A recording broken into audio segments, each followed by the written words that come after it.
On est réunis ce soir autour du livre d'Alexeï Pouchkov, Le jeu russe sur l'échiquier global ou mondial. Hein. Global en l'occurrence. Oui. Le livre, malheureusement, vous ne pourrez pas l'acheter ce soir, vous ne pourrez pas l'acquérir. Je vous le recommande parce que c'est un livre très important. Alors, vous pouvez le trouver à la librairie française.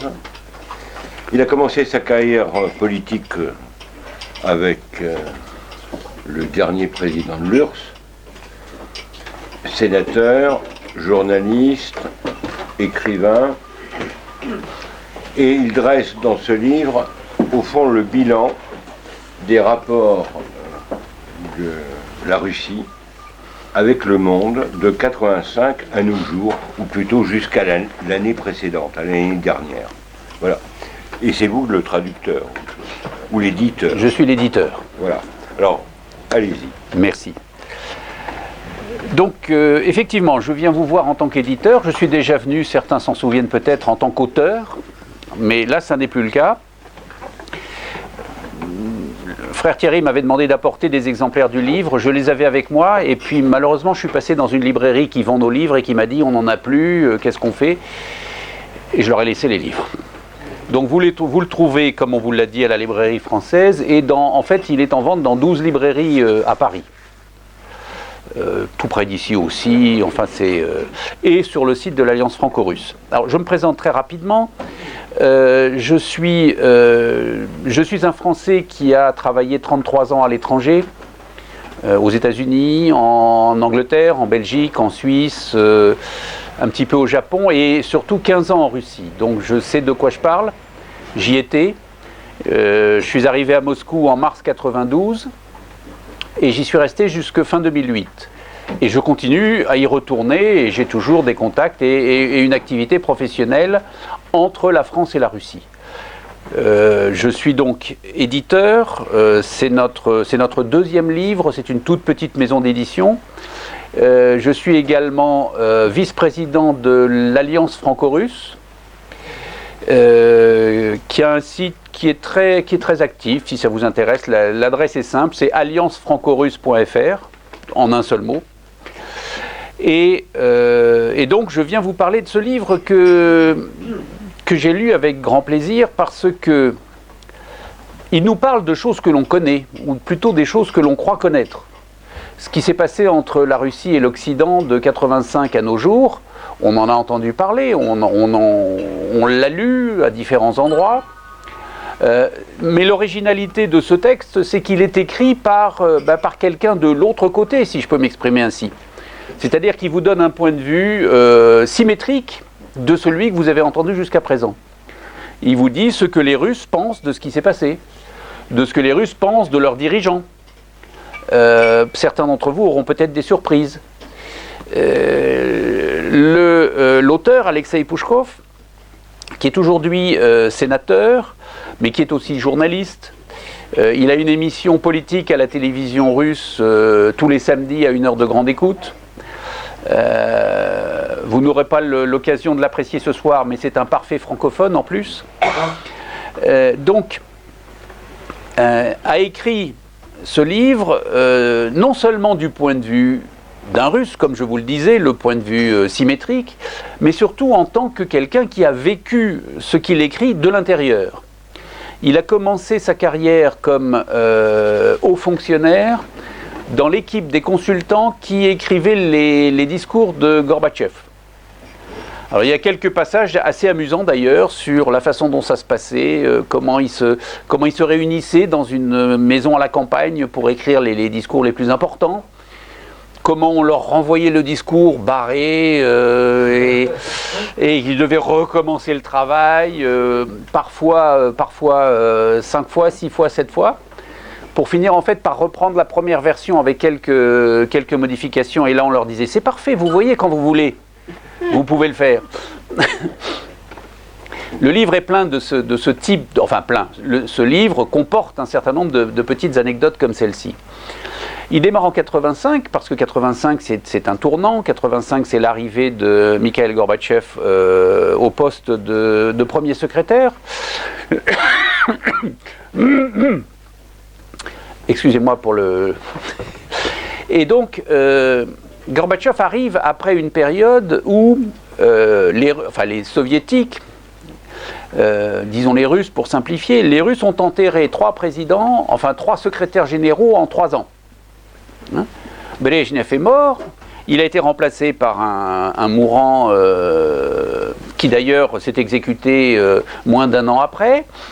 Il a été lui-même suivi par un autre secrétaire général à la santé fragile, et qui est mort, lui, 14 mois plus tard. Les Russes commençaient à en avoir un petit peu marre. En plus, les demandes de changement étaient de plus en plus insistantes. Donc, le sort est tombé sur Gorbatchev. Je dis le sort, c'est pas tout à fait exact, il n'a pas été tiré au sort, mais disons que la raison principale, il y a 2 raisons pour lesquelles il a été choisi. La première, c'est qu'il était jeune. La deuxième, c'est que ceux qui étaient contre lui n'avaient pas de candidat crédible à proposer. Donc il a été désigné. On nous explique qu'il n'était absolument pas préparé à ce poste.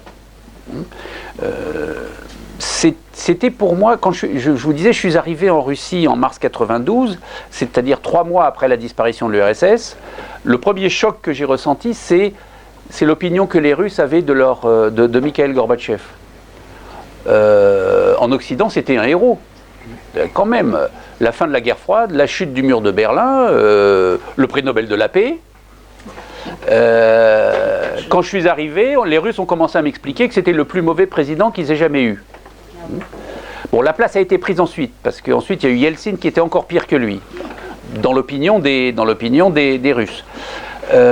Alors qu'en Occident, on le trouvait très bien.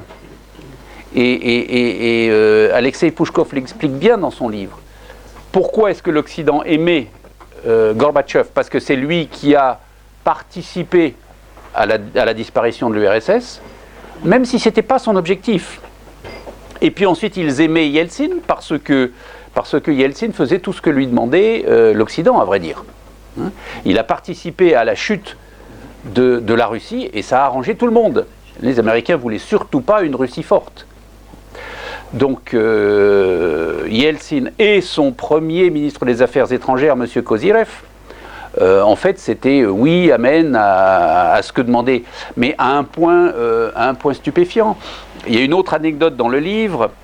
Comment s'est négocié l'extension à l'est de l'OTAN. Le secrétaire d'État américain, leur ministre des Affaires étrangères, vient à Moscou et l'objectif c'était de négocier avec la Russie la réunification de l'Allemagne. Et c'était a priori un sujet extrêmement délicat, puisqu'il était question non seulement de réunifier l'Allemagne, mais ça voulait dire que l'ex-Allemagne de l'Est rentrait dans l'OTAN. Vous savez, quand on y pense, mettez-vous à la place de ceux qui sont hors de l'OTAN, qui étaient les maîtres en Allemagne de l'Est, et à qui on demande d'accepter que ce pays, qui était un pays d'URSS, rentre dans l'OTAN. Et les Américains avaient très peur d'une réaction violente, et ils avaient très peur parce que pour eux, il était extrêmement important de faire cette réunification qui impliquait l'entrée de l'Allemagne de l'Est dans l'OTAN. Et ils étaient prêts à beaucoup de sacrifices pour obtenir l'accord des Russes. Le secrétaire d'État arrive à Moscou, explique à Yeltsin et Kozyrev leur plan. Réponse des deux dirigeants russes, on est d'accord. Le secrétaire d'État retourne à Washington, il parle à son président qui lui dit « Non, t'as du mal t'exprimer, c'est pas possible qu'il soit d'accord, tu retournes ». Il retourne, et il dit « Mais alors, vous êtes sûr que… » Réponse. Maintenant que la guerre froide est terminée, nous sommes des amis, et nous on ne discute pas avec les amis. On est d'accord. Les Américains eux-mêmes n'y croyaient pas. Et puis ils ont fini, ils ont lancé le mouvement, ils sont aperçus qu'effectivement il n'y avait pas d'opposition. N'oubliez pas que l'ex-URSS avait quand même encore 350 000 soldats en Allemagne de l'Est. S'ils avaient décidé de s'opposer à la réunification, ils avaient les arguments pour le faire. Ils ne s'y sont pas opposés. On nous dit les États-Unis, enfin, les États-Unis ont manqué à leur promesse de ne pas. Ah oui, alors après la réunification, ils ont promis, alors qu'on leur demandait même pas. Ils ont promis que l'OTAN ne s'élargirait pas plus loin. Les mots du secrétaire d'État américain étaient: nous nous engageons à ne pas bouger les frontières de l'OTAN d'un pouce. Traduisez quelques millimètres. Bon, évidemment, ils n'ont pas tenu la promesse, puisque maintenant l'OTAN est à la frontière de la Russie. Enfin, aux différentes frontières de la Russie. Tout ça, ça a été accepté. Pour mieux comprendre ce qui se passait dans la tête du président, donc de Boris Yeltsin. Première chose, Yeltsin n'était pas absolument pour la disparition de l'URSS. Il était président de la République soviétique de Russie, qui était un membre de l'Union soviétique. En fait, il a œuvré à la disparition de l'URSS parce que c'était un moyen de se débarrasser de son concurrent principal, qui était Gorbatchev, qui était lui président de l'URSS. Donc l'objectif, c'était, la disparition de l'URSS, c'était un moyen. L'objectif, c'était de se débarrasser d'un rival politique. Et ensuite, une fois que ça a été fait, eh bien, il a eu peur des réactions possibles. Je parle à l'intérieur du pays. Il y avait quand même eu une tentative de coup d'État en 91, et il s'en souvenait, évidemment. Lorsque, en 93, il y a eu des mouvements de foule, des mouvements de protestation forts, à Moscou en particulier, si fort qu'il a fait venir un bataillon de chars de combat.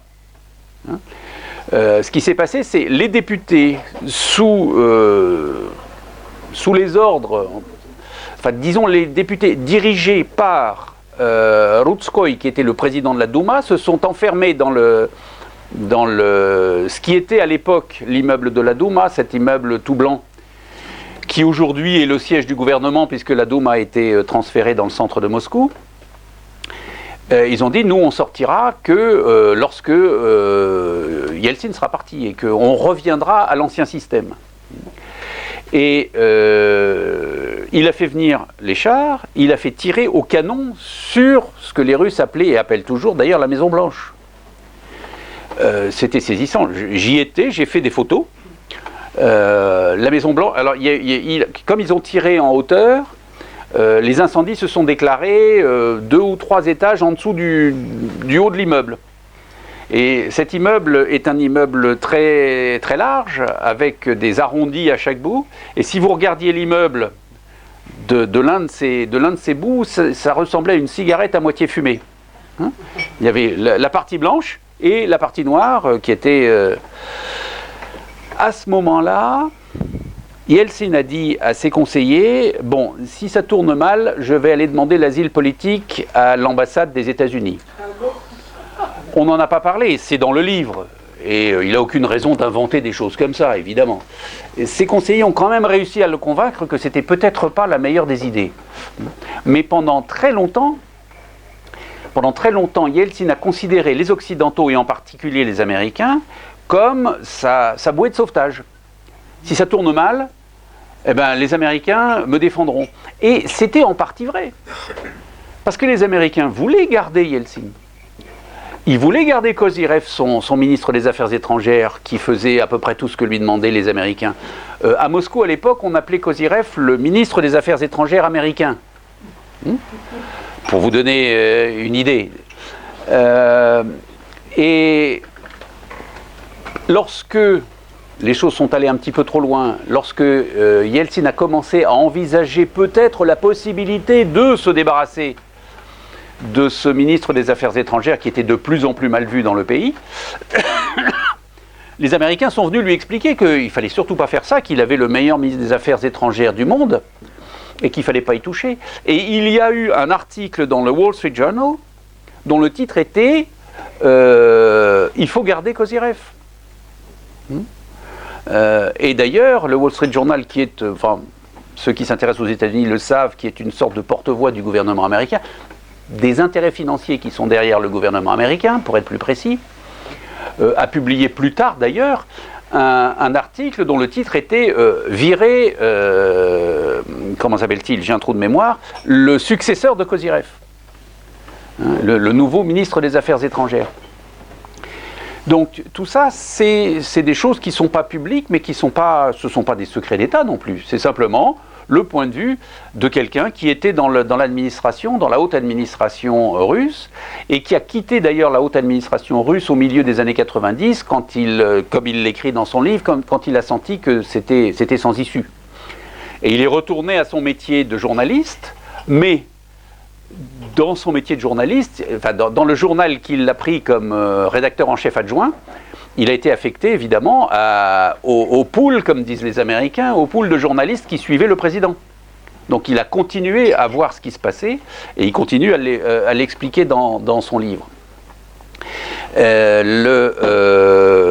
peut-être pas dû boire un petit verre de vin, là il était excellent.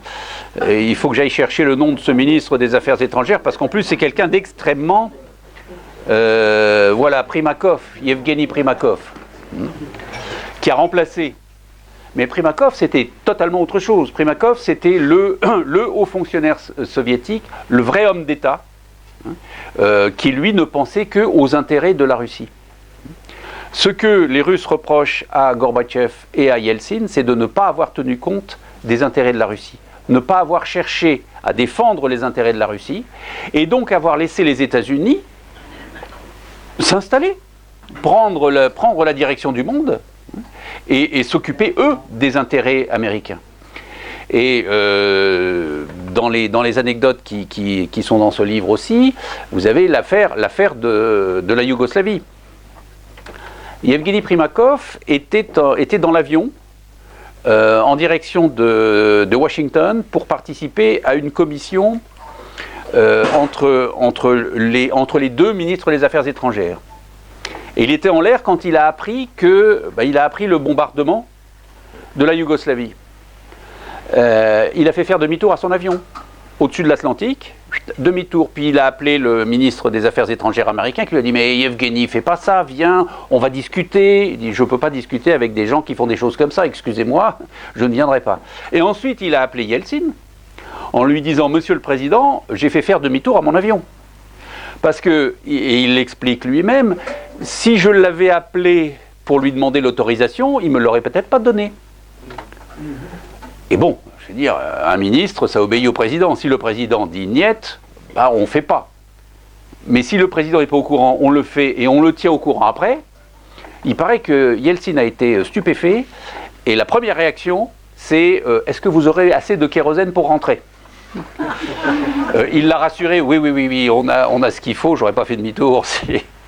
Donc, alors ça, évidemment, ça n'a pas plu, et ça a commencé à envenimer les relations. Mais les relations entre la Russie et les États-Unis dans les années 90, c'est-à-dire jusqu'au Kosovo, le Kosovo, ça a vraiment été la Yougoslavie, disons, ça a vraiment été un tournant. Les relations étaient excellentes, puisque les présidents russes faisaient tout ce que leur demandaient leurs amis, entre guillemets, américains. Ils se sont d'excellents présidents, il ne faut surtout pas les changer, et effectivement, Primakov, il vaudrait mieux le changer. C'est là où le Wall Street Journal a fait paraître un article, « Virer Primakov », titre de l'article, « Fire Primakov », « Virer Primakov ». Évidemment, il n'en a rien été. Mais, alors ensuite, il y a eu aussi des choses dont on n'a pas parlé dans la presse occidentale, par exemple ce qui s'est passé à Pristina, lorsque on a cherché à tenir les Russes à l'écart de tout ce qui se passait en Yougoslavie. Et c'était... Bon, l'affaire du demi-tour de l'avion, c'était en mars 99. Hein. Donc quelques semaines après, un bataillon de l'armée russe a marché sur l'aéroport de Pristina pour s'installer. On nous avait donné aucun rôle dans cette affaire de Yougoslavie, on ne va pas se laisser faire, on va occuper l'aéroport.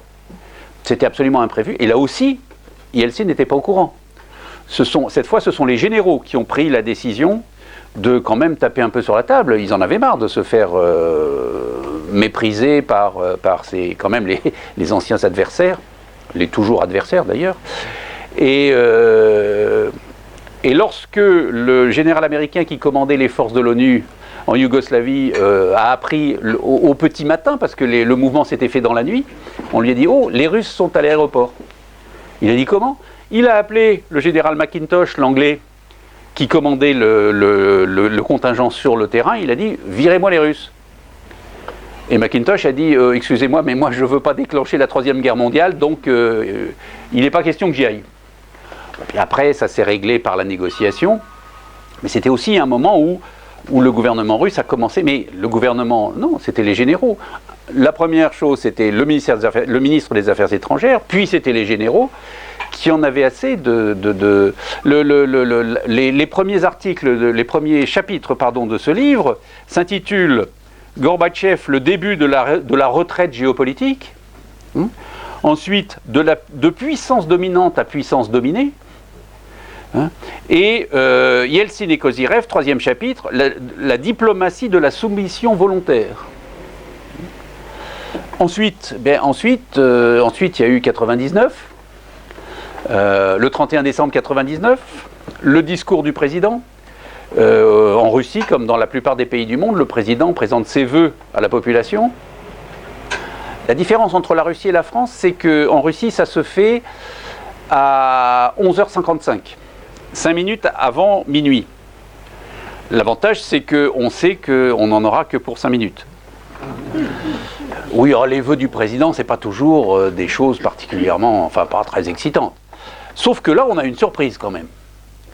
Le 31 décembre 1999, Yeltsin est apparu à la télévision et il a dit « Mes chers concitoyens, je suis désolé de la situation dans laquelle le pays se trouve. J'ai fait de mon mieux, mais apparemment ça n'a pas marché. Donc je démissionne. Mais ne vous inquiétez pas, je vous laisse un jeune très capable qui va prendre soin de notre pays. » Le jeune très capable, c'était Vladimir Poutine. Vladimir Poutine qui est arrivé là où il était sur un certain nombre de malentendus. Enfin, surtout sur un grand malentendu. À l'époque, Yeltsin ne gouvernait plus la Russie depuis longtemps.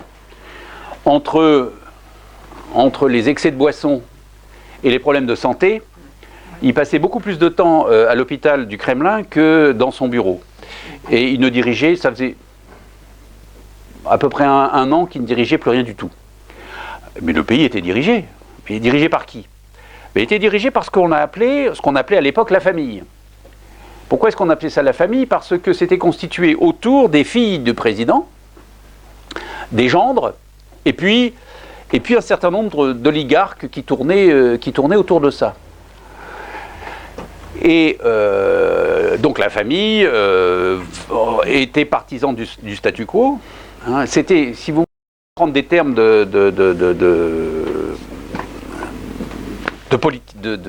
d'analystes politiques, il y avait deux pôles du pouvoir qui s'étaient rejoints.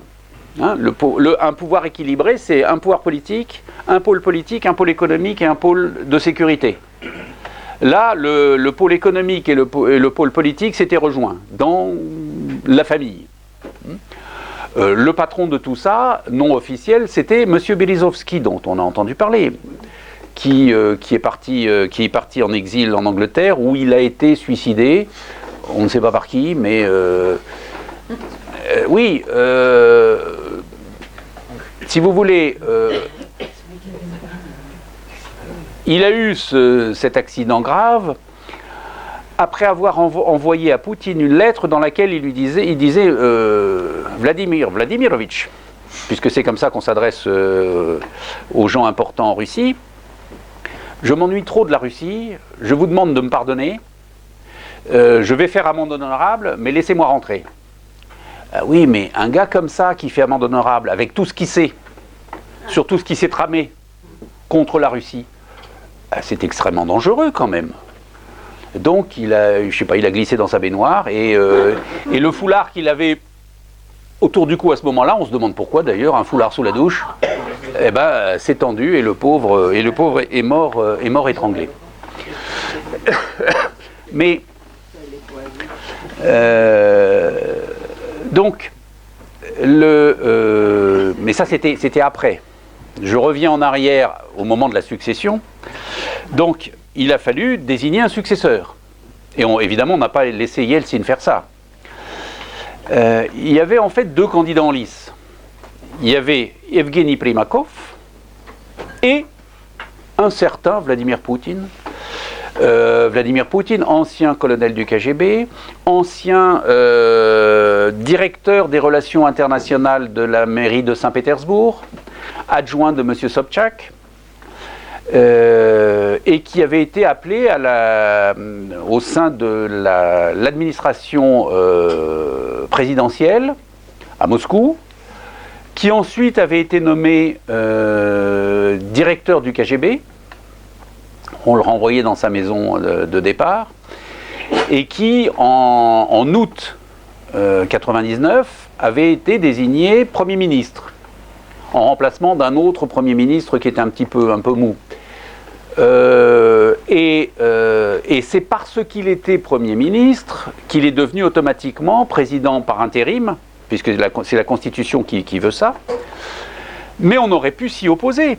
Si on avait désigné un successeur officiel au président Yeltsin, on n'aurait pas eu besoin d'un Premier ministre qui fasse l'intérim. Simplement, la famille et l'ensemble des oligarques ne voulaient absolument pas de Primakov parce que c'était l'assurance qu'on allait leur reprendre tout ce qu'ils avaient volé pendant la privatisation, et ça représente beaucoup d'argent, et les mettre en prison pour certains d'entre eux. Bon, il y en a un qui a fini quand même en prison, mais il fallait surtout pas que ce soit Primakov. Entre Primakov et Poutine, un danger reconnu, et un autre qui est un type, il n'a pas de personnalité, ce sera notre marionnette. Vous imaginez hein, je veux dire, ils n'ont aucun avenir dans le domaine des ressources humaines, ces gens-là. Mais donc il est arrivé, et puis il a repris progressivement les choses en main, et il a redressé la Russie, et puis comment dire, le pays a connu une étape de stabilisation. Et aujourd'hui, et là je déborde déjà un tout petit peu du livre, puisque le livre, j'ai reçu le manuscrit en novembre 2019. Hein, et j'ai reçu le manuscrit, je savais que le dernier chapitre venait d'être écrit, parce que j'étais après l'auteur en lui disant Alexei, il me faut si on veut sortir et faire une présentation le 13 novembre, il me faut le livre au plus tard, le 30 octobre, sinon... Donc c'était... Et puis après, il y a eu ce dont... Alors si j'aimerais vous parler... Le livre, je l'ai présenté. Ceux que cette histoire intéresse pourront le trouver dans les bonnes librairies de Paris. J'aimerais vous parler un petit peu de ce qui se passe aujourd'hui en Russie, puisqu'on se pose des questions. Changement de constitution, qu'est-ce que ça veut dire? Qu'est-ce qui se prépare? Nouveau gouvernement. Alors traitons le gouvernement d'abord. Nouveau gouvernement parce que le président veut lancer une nouvelle période, c'est-à-dire le pays a été stable pendant suffisamment de temps, le pays n'a plus de dette quasiment, il a des réserves financières extrêmement importantes, il s'était fixé une limite de 7% du budget dans la réserve principale, on y est à 7%. Donc maintenant, tout ce qui va continuer à rentrer et qui a permis de faire ces réserves dans le passé, il faut les utiliser pour relancer l'économie. Et en particulier pour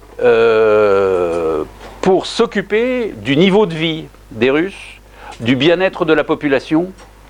Vous imaginez un président qui dit que le métier du gouvernement, c'est de créer un environnement favorable pour les citoyens, pour qu'ils puissent se développer économiquement et personnellement et spirituellement. Vous vous demandez pourquoi tout le monde est contre lui. Voilà. Et donc, l'ancien gouvernement de M. Medvedev était très impopulaire en Russie. Et puis, dans ce gouvernement, il y avait beaucoup de politique. Le président a appelé un nouveau Premier ministre, M. Mishustin. M. Mishustin, c'est un technicien. Et d'ailleurs, l'ensemble du gouvernement est un gouvernement de techniciens. Lui, c'est celui qui a redressé le service des impôts russe.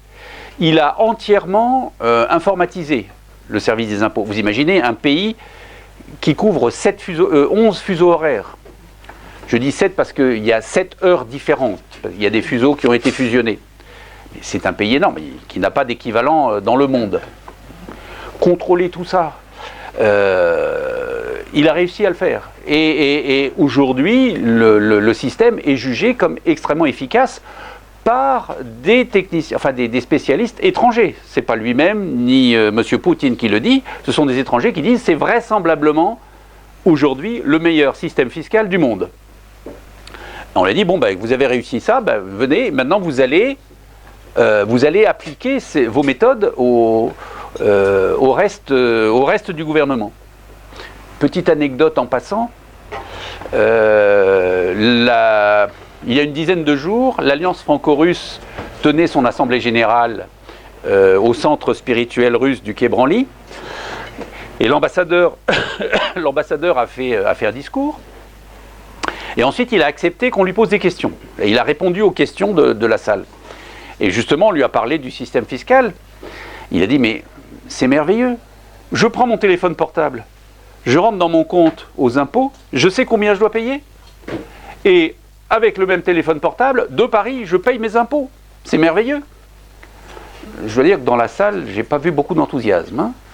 En France, quand on explique aux gens qu'il est très facile, d'abord que l'État sait exactement combien ils doivent payer, et qu'ensuite il est très facile de payer, ça ne déclenche pas l'enthousiasme des foules. Mais bon, c'est le point de vue russe dans ce domaine-là est différent. Cela dit, je discutais ce matin avec deux représentants du gouvernement russe qui sont en France pour quelque chose de particulier, et qui me disaient quand même les impôts. J'ai dit attendez, me dites pas ça à moi. J'ai été chef d'entreprise en Russie. Hein, mon entreprise payait des impôts, je payais des impôts. Ne me parlez pas des impôts russes. Pour un Français, la Russie est un paradis fiscal. Hein, l'impôt sur les personnes physiques, 13%. Quoi que vous gagnez, 13%. L'impôt sur les entreprises, 16%. Je ne vous garantis pas à 1% près le pourcentage mais c'est de cet ordre de grandeur. Quand j'ai créé ma société, j'ai pris évidemment une chef comptable russe. À l'époque, c'était même une chef comptable soviétique. Une vieille dame qui avait fait toute sa carrière dans la comptabilité. En Russie, il y a des métiers qui sont typiquement féminins. La comptabilité, c'est typiquement féminin. C'est pas très surprenant. Et grutier, c'est aussi un métier féminin. Ça, c'est plus surprenant. Et qui m'a dit un jour, Monsieur Pluvinage, vous trouvez pas qu'on paye beaucoup d'impôts? Je lui ai dit non, je trouve pas. Oui, mais quand même, vous savez, je pourrais peut-être vous arranger certaines choses, on pourrait payer certaines factures à certains endroits. J'ai dit, Aleftina, stop.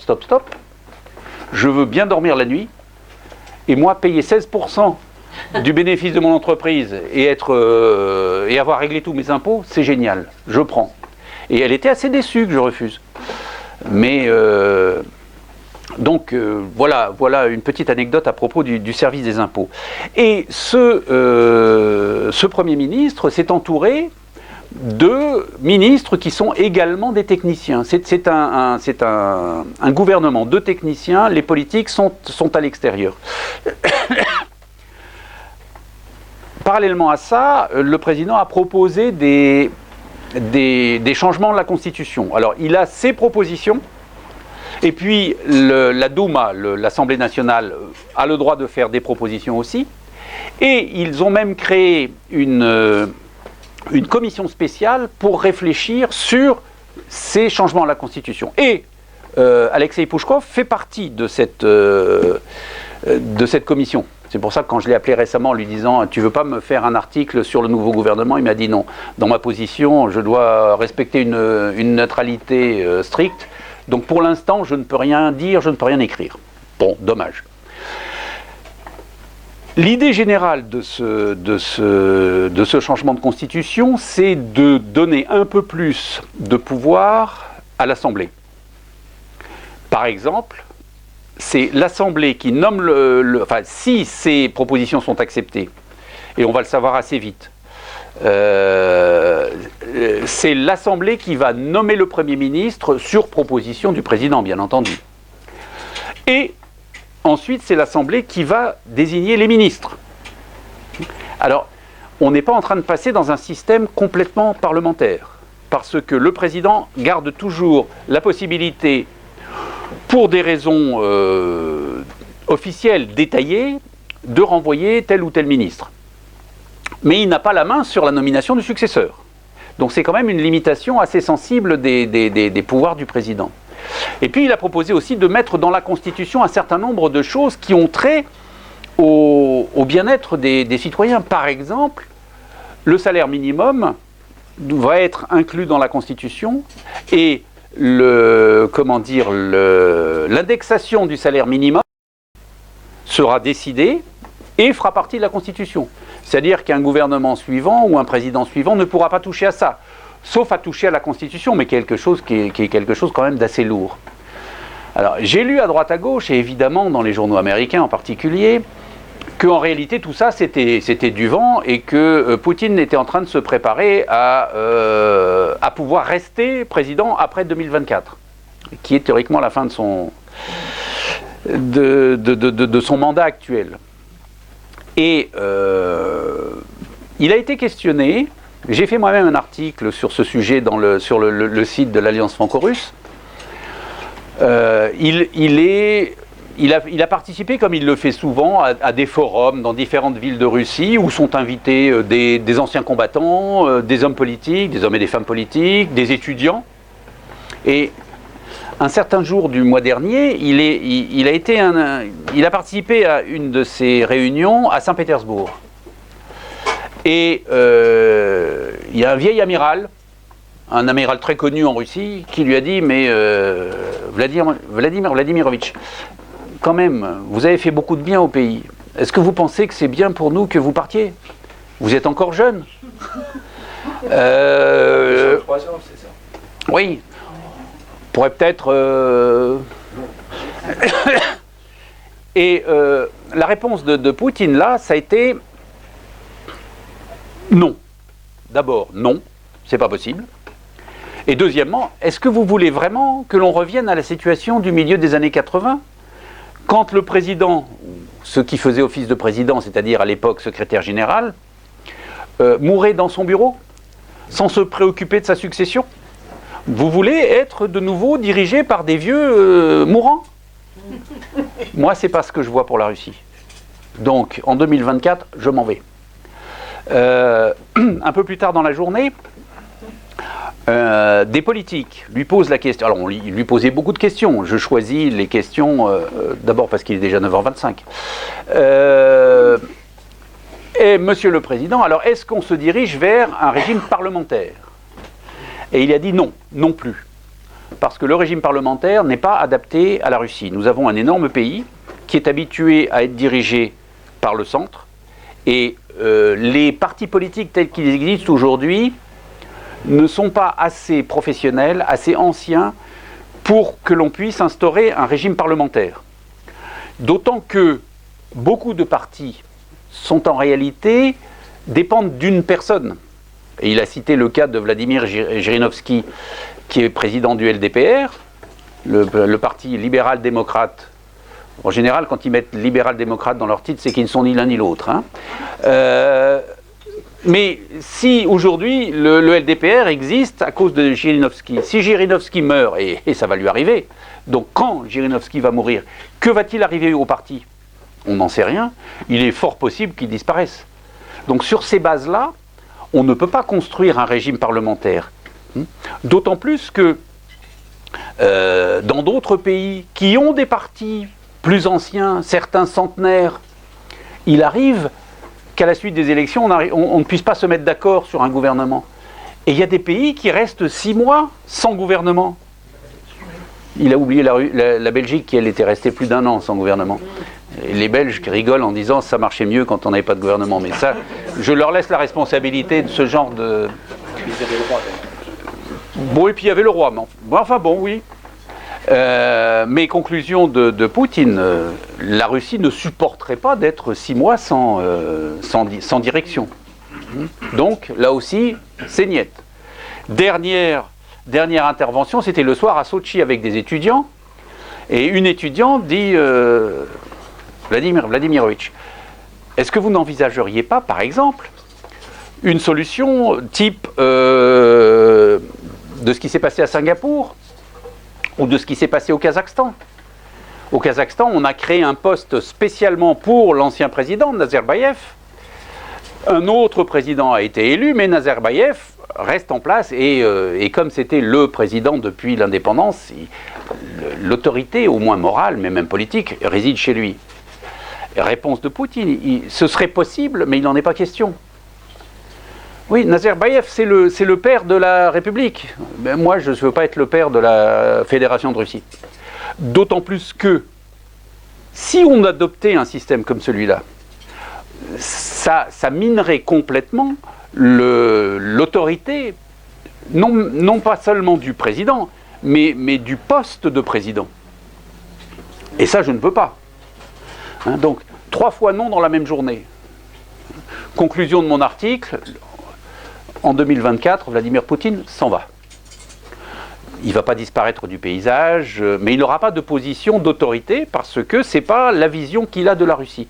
Et il s'est donné 4 ans pour essayer d'organiser une succession qui fasse que ce qu'il a construit, avec l'aide évidemment d'un certain nombre d'autres hommes politiques russes, que ça puisse perdurer pour le bien de la Russie.